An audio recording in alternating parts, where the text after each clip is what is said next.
Today I'm going to do a really quick, really simple, and also inexpensive upgrade in our 2021 RPod 190. I've actually already done this in the 2020 190 we've got, so I've really got it down. It's going to be quick. So what I'm doing is I'm upgrading the faucet. This is a really inexpensive and also lightweight, which is good, but a really kind of cheaply made, lightweight plastic faucet. And then also I've got a little concern.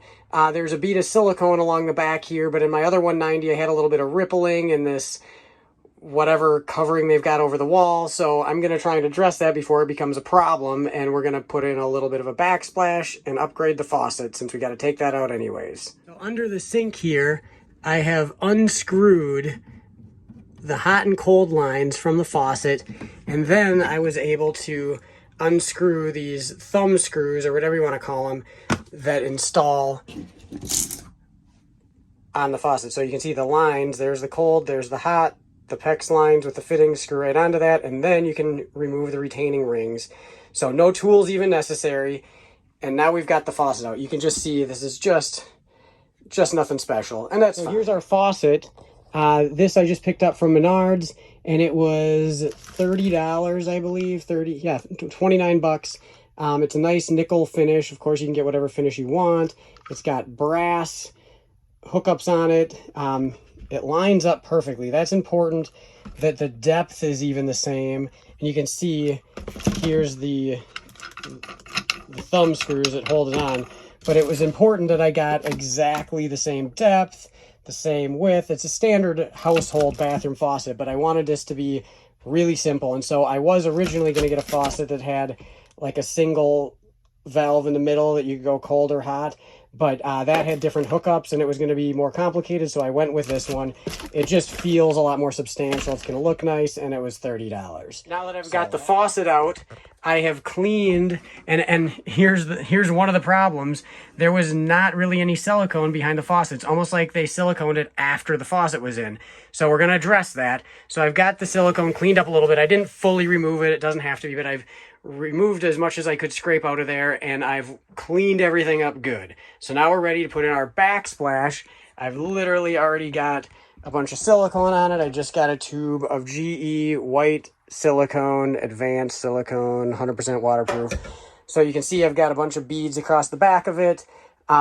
It's this bathroom stuff. It's like a fiberglass material. I had a bunch left over from another project. So this stuff is maybe like 35 bucks for a 4x8 sheet. So the actual amount of money I've got in this piece here, that's about 35¼ inches long and 9 inches tall, very inexpensive. And then it's like a $12 tube of caulk there. So I'm going to flip this up and just press it against the wall, run some tape across the top, and it's just going to get adhered with this silicone. So I've stuck this on the wall now, and then I ran some tape across the top just to hold it in place. It stays pretty good on its own. The other one I had no trouble with. There again, this is the second time around, so what I did the first time worked well, so I'm just repeating it again. So tomorrow I'm going to peel the tape off, and then I'll run a bead of silicone right across the top seam there to make sure that's sealed up. In the meantime, I ran a bead of silicone along those edges and around the sink to seal all of that up. So now I'm ready to put the faucet in, and I'm going to put a small bead. I'm not sure what the normal procedure is. This one was not sealed up, but I am going to put a small bead of silicone around this. Not so much to stick it down, just to seal it up, so if water does run off somewhere, it doesn't go down and delaminate the counter or whatever. The idea is to keep the water on top of here and not get it trapped in somewhere. So I'm going to install the faucet with a little bit of silicone around it. It should be a really simple install. Drop it in, thumb screws, water fittings, and then tomorrow we'll also test that and make sure there's no... I dropped the faucet in pretty quick, and I think that's good because it's pretty tight along that bead of silicone in the back, and so if I'd let it dry, that might have interfered, but because I quick put it in, it just pushed it out of the way if it was in the way. And then underneath, if we can get it here, oh, it's a little tight in here, but I got the thumb screws, or whatever you want to call them, the nuts tightened back down, and then I got the water fittings tightened back down.